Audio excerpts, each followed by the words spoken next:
Assalamualaikum class, hope you are all fine.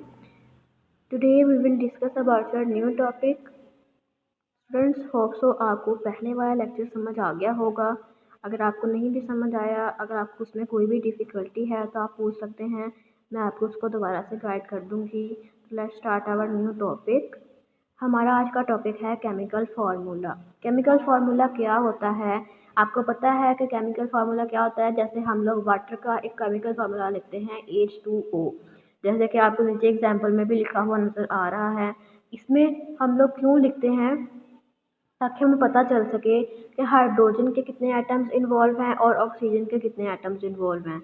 इससे हमें ये आइडेंटिफाई करने में थोड़ा सा आसानी हो जाती है कि इसमें हमारे पास एक एटम के कितने नंबर्स, हमारे पास इसमें कितने मॉलिक्यूल्स इन्वॉल्व हैं। ठीक है, जैसे कि आप लोग नीचे देख सकते हैं कि हमारे पास हाइड्रोजन के 2 एटम्स इन्वॉल्व हैं, मॉलिक्यूल्स इन्वॉल्व हैं, और हमारे पास ऑक्सीजन का एक है, इसलिए हमने इसका फार्मूला वाटर का लिख दिया H2O।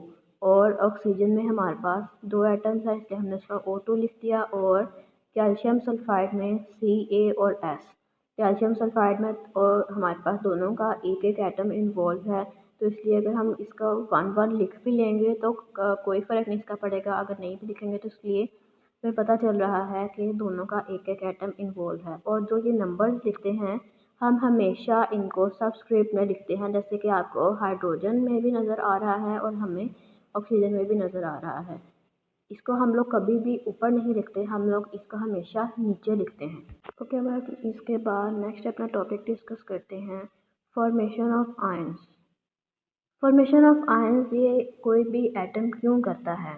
एटम ये फॉर्मेशन ऑफ आयंस, अपने आयन की फॉर्मेशन इसलिए करता है क्योंकि उसने अपने आप को स्टेबल रखना होता है। आपको पता है कि कोई भी एटम अपना ऑक्टेट जब कंप्लीट कर लेता है तो वो एक स्टेबिलिटी की तरफ चला जाता है। जब तक उसके आउटर मोस्ट शेल में, उसके वैलेंस शेल में 8 इलेक्ट्रॉन्स पूरे नहीं होते, तब तक वो एटम अपने आप को स्टेबल नहीं रख सकता। इसलिए एटम क्या करता है कि अगर उसके पास सपोज अगर उसके पास 7 इलेक्ट्रॉन्स हैं उसके आउटर मोस्ट शेल में, तो वो एक इलेक्ट्रॉन को गेन कर लेगा और वो 8 को पूरे कर लेगा। और अगर किसी भी एटम के पास उसके आउटर मोस्ट शेल में सिर्फ एक इलेक्ट्रॉन है और वो अपने एक इलेक्ट्रॉन को क्या करेगा, अपने स्टेबल तो नहीं वो रह सकता, तो वो 7 भी किसी से डोनेट अपना किसी से गेन नहीं कर सकता, क्योंकि किसी के पास इतना ज़्यादा एक्स्ट्रा इलेक्ट्रॉन्स नहीं होते कि कोई उस वाले एटम को 7 इलेक्ट्रॉन्स दे दे ताकि उसका ऑक्टेट जो है, उसका आउटर मोस्ट शेल है, वो कंप्लीट हो सके। इसलिए वो एटम क्या करता है कि वो एक इलेक्ट्रॉन को भी लूज़ कर देता है और वो अपने आप को स्टेबल कर लेता है, उसका आउटर मोस्ट शेल जो है वो कंप्लीट हो जाता है। फॉर्मेशन ऑफ आयन में हमारे पास 2 तरह के आयंस बनते हैं, एक कैटायंस और एक एनायंस। कैटायंस जो से होते हैं ये हमारे पास लूजिंग ऑफ इलेक्ट्रॉन से बनते हैं। जब भी कोई भी एटम अपना इलेक्ट्रॉन को लूज़ कर देगा तो उसके ऊपर हमारे पास एक पॉजिटिव साइन आ जाएगा, पॉजिटिव चार्ज आ जाएगा।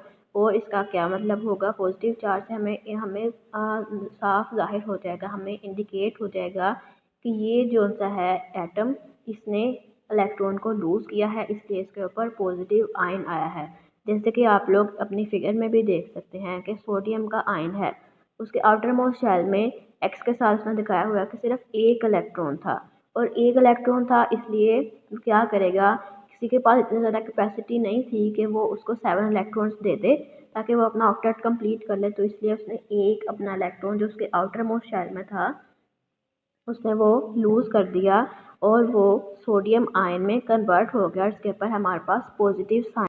अच्छा, अब हमने एक टाइप तो पढ़ ली कैटायंस की, अब हमारी दूसरी वाली टाइप है फॉर्मेशन ऑफ आयन में एनायंस की।